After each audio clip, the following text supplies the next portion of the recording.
Hey there, everyone. It's Denise Salcedo. Welcome back to the channel. With me right now is Rod Malek. Rod, nice to have you out here today. How are you? Thank you. I'm good. You know, it's pretty hot outside, but, you know, we're doing our thing here. Yeah, exactly. So, you know, the last time you and I spoke was over when we were interviewing the winners for our last show. You were victorious on our last card. Talk to us about your fight. I know it was a pretty exciting one.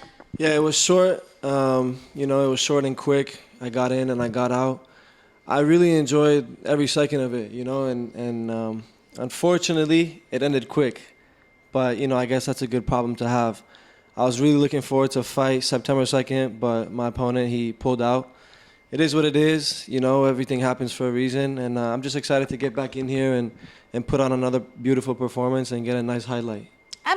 I always hate that when unfortunately things happen, right? To be honest, I've had so many people pull out in the past. I've had more than, like, I'd say 10 people pull out. So I feel like, honestly, I've gotten used to it at this point, and I'm getting better at trusting the process and letting everything unfold how it's supposed to. At the end of the day, if I was meant to fight, I'm going to fight. But, you know, in the meantime, I'm just going to keep training, you know, and when Ryan calls me, my answer will be always yes. So let's see what's going to happen. But it is what it is, you know.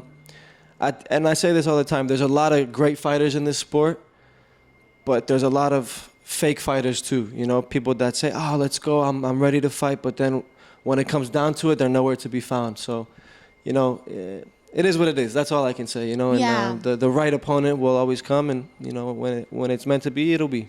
But it does suck, though, because obviously you've been preparing for this fight. You've been preparing for this person. And when you're putting all of that energy out there, you're expecting to have that moment of, you know, release where you're like, okay, you know, I'm going in there, I'm fighting, I'm going to do this. And, you know, win or lose, at least you had the fight, right? That's the biggest thing that I had to get used to was the preparing yourself mentally for it. You know, I'm ready. My body is ready. It's just the mind that needs convincing now, you know, and every second of the day when you know you have a fight, you're waking up, you're getting ready. Anything that you do, it's kind of towards getting ready for this opponent. And when they pull out, it's kind of like, you feel like you got blue balled in a way, you know, and you're just like, damn, you know, because it's such a hard process to find another guy, let me know who it is. I go talk to my team, my coach, whatever. Oh, this is a good fight for us. Let's go. Whenever we accept, we don't pull out, you know, so. Man, these guys pull out game is strong and shit. So I don't know what to say, you know, shit. Well, you know what? Like you said, I think fate and destiny will come together, 100%. And whatever fight is meant to be yours is meant to be yours. 100%. But in that time, you're still doing your thing. You're still training. The training never stops, right? It never stops. So, you know, tell us, what does your week look like? How much training do you do? Tell us about that. My week, I'm just training. Monday, Tuesday, Wednesday, Thursday, Friday. I wake up. I go straight to the gym, and the gym I train at is the best gym in the world, King's MMA.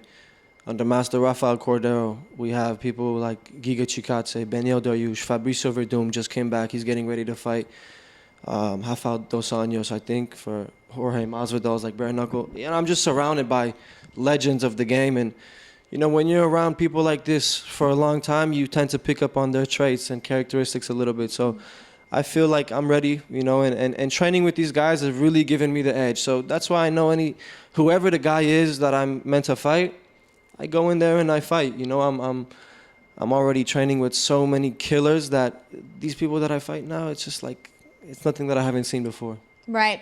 How many years have you been in the sport now? I started training when I was 15, I'm 21 now, so you do the math.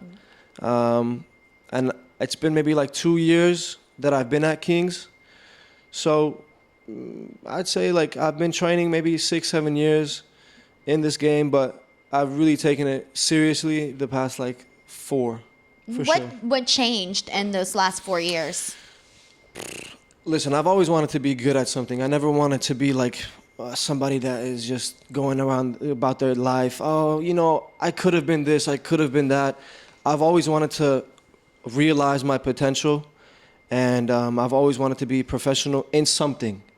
Before I was like soccer, but I realized, you know, I wasn't going to be good enough. You know, there's so many great soccer players. Soccer is such a big thing, and especially like in America. If you're good in America, it's like you're whatever, you know what I mean? Like you're not like a great, you know.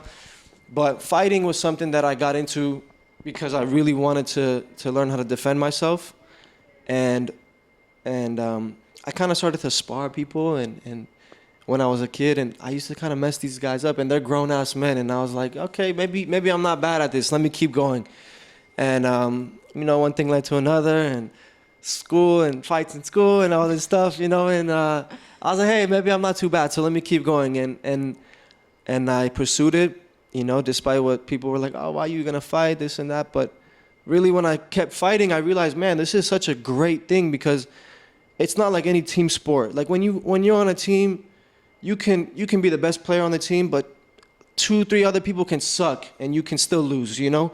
Or it can be the opposite. But for fighting, I can't say to you, I'm a great fighter. I'm gonna go there and this is what's gonna happen, boom, boom, boom.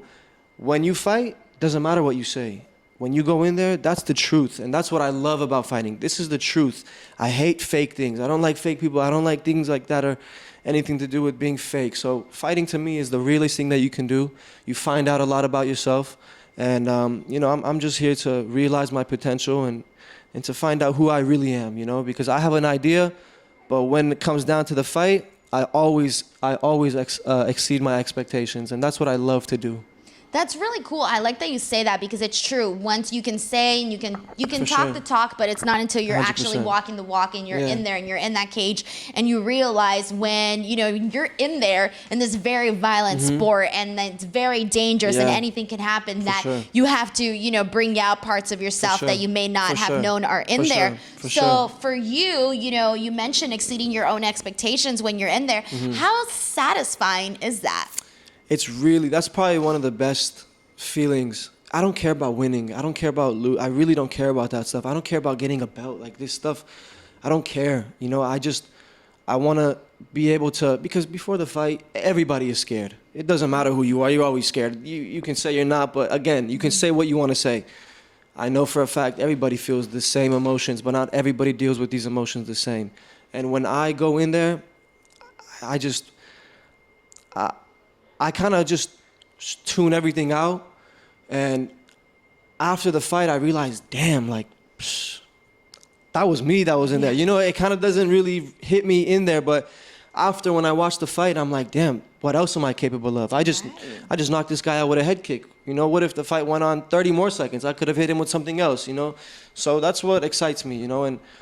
And to be honest with you, I say this as humbly as possible, the people that pull out truly dodge the bullet when it comes to fighting me, because it's only a matter of time before I find the shot, a chink in their armor, and I pull the trigger, you know? And the way I want to win fights is by checkmate, you know? That's the only way I want to win. Even if I get my hand raised by decision, I didn't win the fight.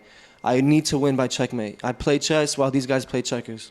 Man, good stuff here. Rod, I want to thank you so much for the incredible insight that you have Thank you very provided much. here. Thank you. Loved everything that you said, so I appreciate you taking the time to chat with us, and I can't wait to watch you. Whenever your next fight is, I can't wait to see it. 100%. Thank you so much to everybody watching. Please do not forget to subscribe to the channel, and we'll catch you on the next one.